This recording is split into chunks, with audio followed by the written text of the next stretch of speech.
Olá, pessoal! Nessa aula eu vou falar sobre a modernização de Getúlio Vargas e a primeira reforma da administração pública brasileira propiciada por ele.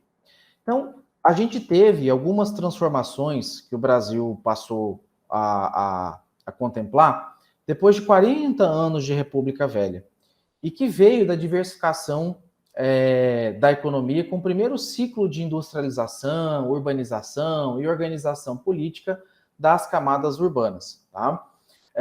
A gente teve também o rompimento de alguns setores industriais e de setores também da própria comunidade que começaram a questionar o pacto oligárquico em vigência, que é aquele pacto da política do café com leite, né?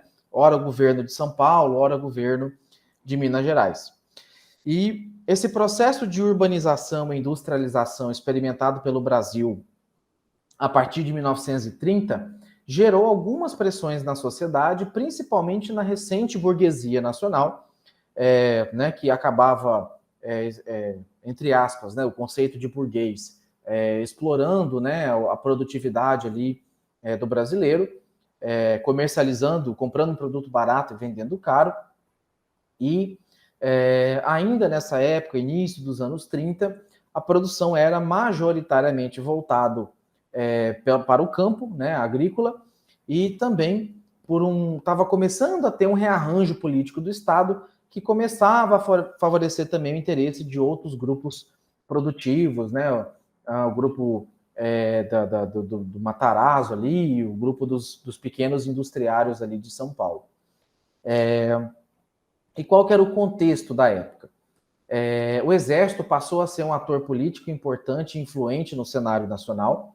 Então, desde 1864 até 1970, onde você teve ali a Guerra do Paraguai, até a proclamação da República ali em 1889, o Exército teve um papel de consolidar o Brasil como o início de uma nação, tá? Como um dos primeiros requisitos ali para ser uma nação é justamente a sua independência, né? E a sua soberania.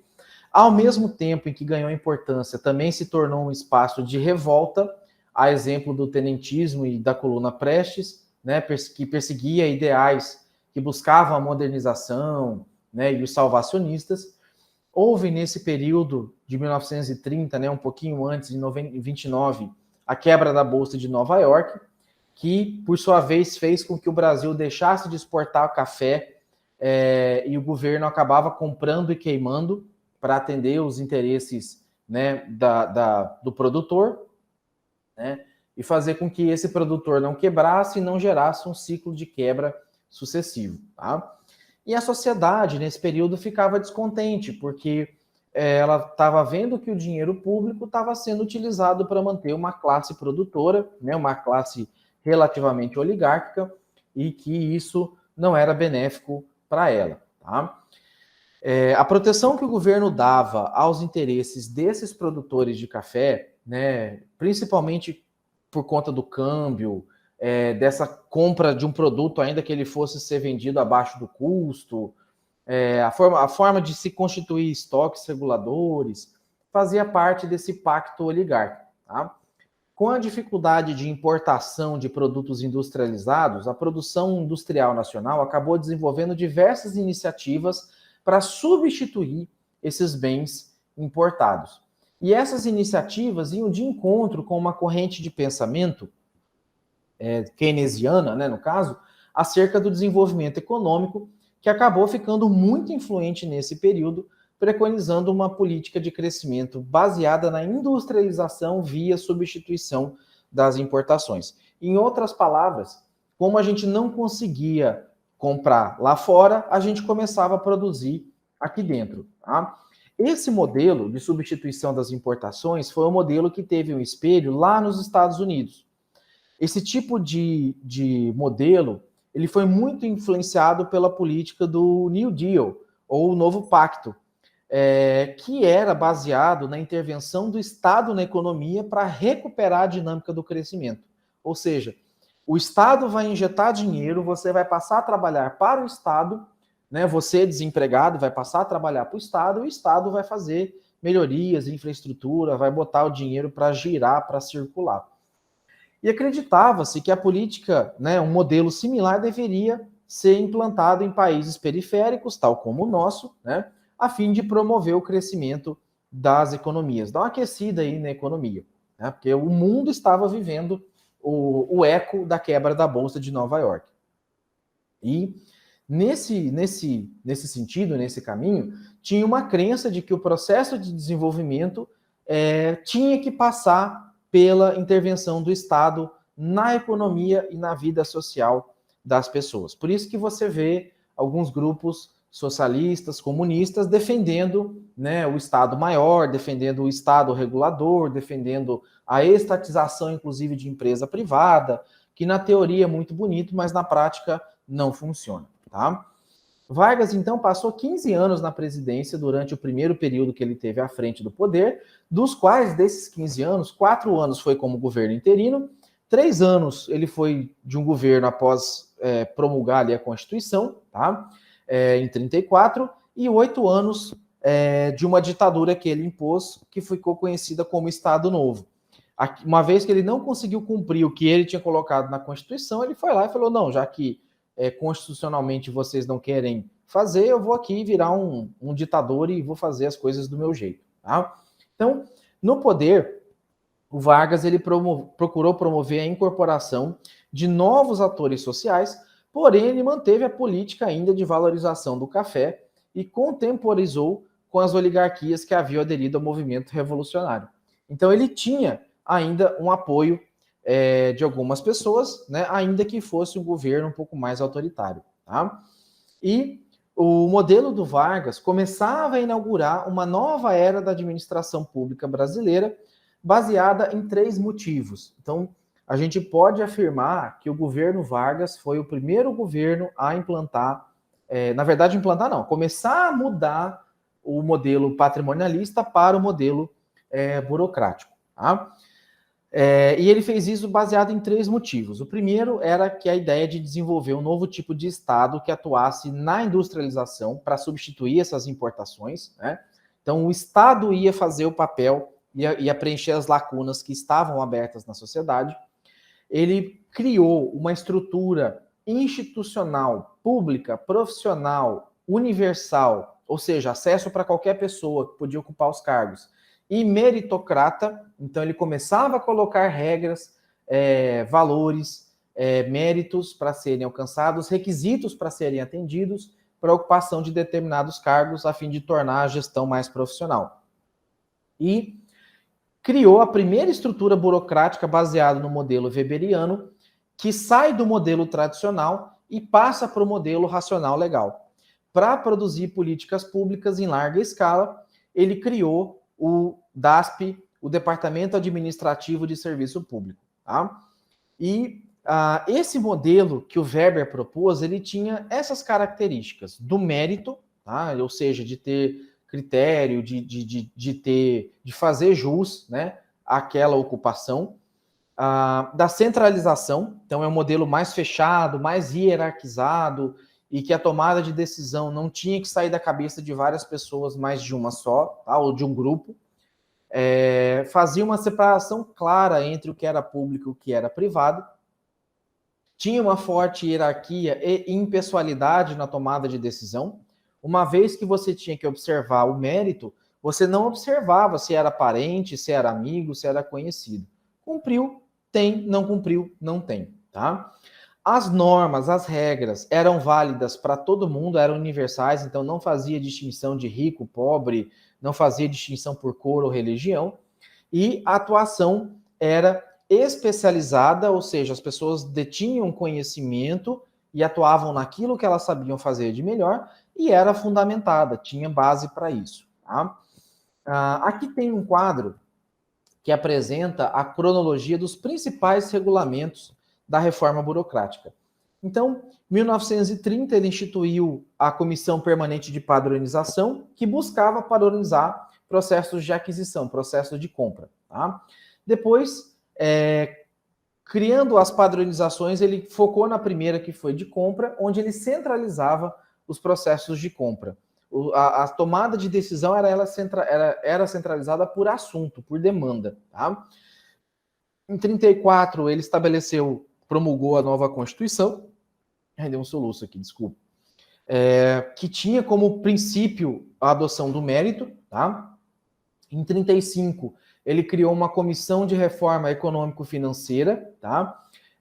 Que era responsável por reorganizar a administração pública e padronizar pagamentos e vencimentos. Em 36, ele criou a Lei 284, que foi a Lei do Reajustamento, que foi uma reclassificação de alguns cargos, algumas normas, alguns conselhos, tá? E até a Constituição de 37, que implementou, na verdade, deu alguns passos para trás, cancelou algumas coisas da Constituição de 34 e implementou a obrigatoriedade de realização de concurso público pelo DASP, né, pelo Departamento Administrativo vinculado à presidência. Então, esse marco aqui da Constituição de 37 foi a primeira vez que você teve a exigência de requisitos para a contratação, para o provimento dos cargos públicos. Tá? E aí, com a criação do DASP em 36, a organização acabou acontecendo somente em 38, sob já a ditadura do Estado Novo, uma vez que ele não tinha ainda tanta força pela recém-implantada nova Constituição. Tá? E o DASP, ele tinha, pela nova Constituição ele já tinha força, que pela antiga que ele não tinha, tá? De 34.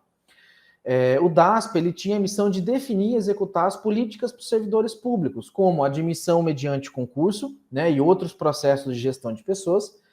Ele visava desenvolver a capacitação técnica para o funcionalismo público, então, ainda que essa pessoa ingressasse no serviço sem conhecimento, sem know-how, ele deveria ser capacitado para isso. Visava a promoção e a realização de métodos, de técnica, de inovação no serviço público, ainda que muito tímida, tá? Ainda que bem pouca. E essa equipe, esse quadro qualificado, ajudava a elaborar o orçamento da União, que era voltado já para sanar problemas e indicadores, e não somente para atender a interesses políticos de grupos políticos, grupos oligárquicos. Então, o DASP ele passou a ser um órgão central do sistema de controle da administração pública. E foi uma peça-chave na criação de uma burocracia profissional e institucionalizada. O processo de industrialização e desenvolvimento do capital foi implementado com forte intervenção do Estado. E essa forte intervenção demandava uma burocracia muito grande, muito forte, e ela vinha totalmente para suprimir a herança patrimonialista. Então, o que a patrimonialista tinha de excesso, a burocracia vinha com mais excesso ainda para corrigir. Por isso que muitas pessoas acabam associando o termo burocracia a algo ruim, a algo moroso, a algo complicado. Quando que o conceito que Weber propôs de burocracia foi criar regras para que justamente você, né, o gestor ou a pessoa não ficasse perdida, regras e procedimentos para que essas pessoas não ficassem perdidas na sua tomada de decisão.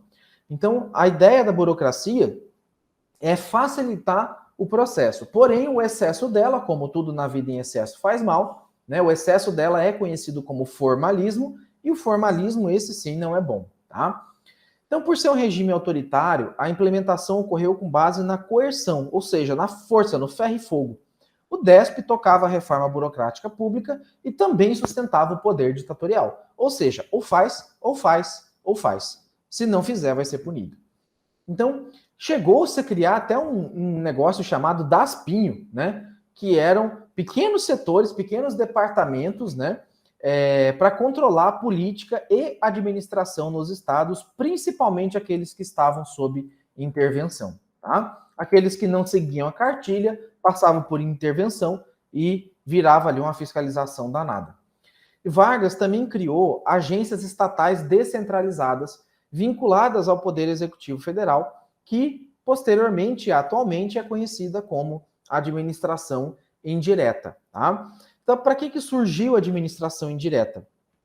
O Estado era muito grande, era muito inchado. À medida que a sociedade evoluía, os problemas sociais também evoluíam.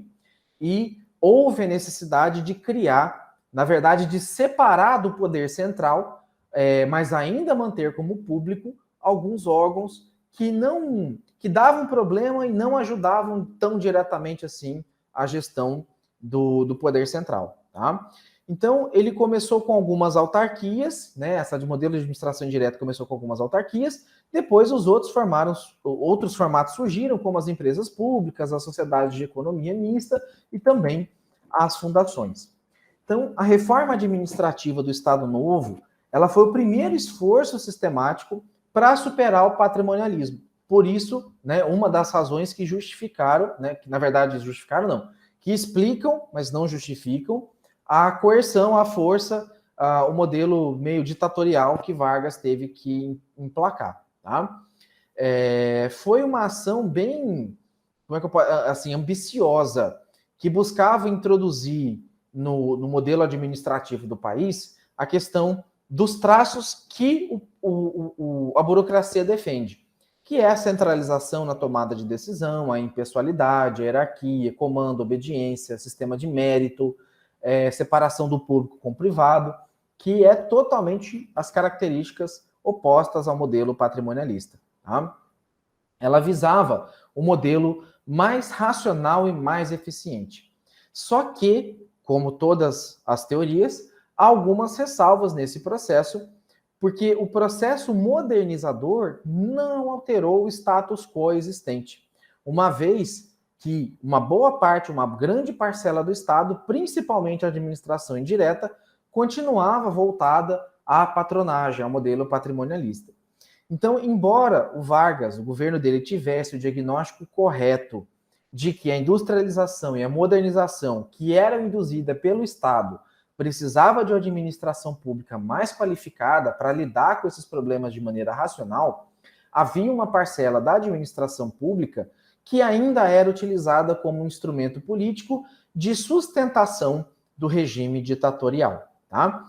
Algo que a gente pode ver hoje no governo atual como compra por meio de voto de emenda parlamentar, o que foi feito em gestão anterior, na gestão do Lula, que é o mensalão, que é a compra de voto por meio de desvio de dinheiro de Caixa 2. Tá? Então, essa herança que a gente tem hoje não é de agora, já é algo que já tem quase 100 anos aí. Tá? E o objetivo dele era garantir a manutenção do apoio da elite ainda ao regime. Então, a implantação de um modelo weberiano no Brasil é marcada por um viés patrimonialista muito forte. Então, ainda que a gente Vargas tenha tentado, os traços patrimonialistas permaneceram muito fortes. Aqui eu tenho até 3 autores, né, são clássicos, né, são um pouquinho mais antigos, que eles citam, né, que houve essa tentativa, que houve esse modelo, né, que dá para se comparar, porém, que teve ali as suas falhas. Tá? A manutenção do patrimonialismo na administração pública brasileira, mesmo com a reforma burocrática, está relacionado ao fato de a gente não ter tido uma transformação política e gerencial nos estados, tal como o Franklin Roosevelt proporcionou nos Estados Unidos quando ele fez a nacionalização. Tá? Então, a diferença do modelo brasileiro para o modelo americano é que o modelo brasileiro ficou muito centrado, né, no presidente, né, no caso no Vargas, no governo central. Enquanto nos Estados Unidos, o presidente Roosevelt meio que descentralizou para os estados e, inclusive, ele determinou como, orientou com a força do Estado como algumas empresas deveriam produzir e agir. Né? Lembrando que o Roosevelt foi um dos caras que lutou contra os grandes industriários, ele quebrou as grandes trustes, né, as formações de trustes de modelo de forte capital americano, e ele não privilegiava, ele foi eleito pelo povo, e justamente ele não ia a favor das oligarquias locais, coisa que o Vargas fez. Tá? Então, o governo Vargas, como ele acabou assumindo o controle, centralizando nele, ele acabava muito mais preocupado em manter o controle dessas elites, que era quem fazia a cobrança dele, e isso acabou gerando uma ampliação da diferença entre a qualidade da burocracia federal e a precariedade administrativa da burocracia nos estados e municípios.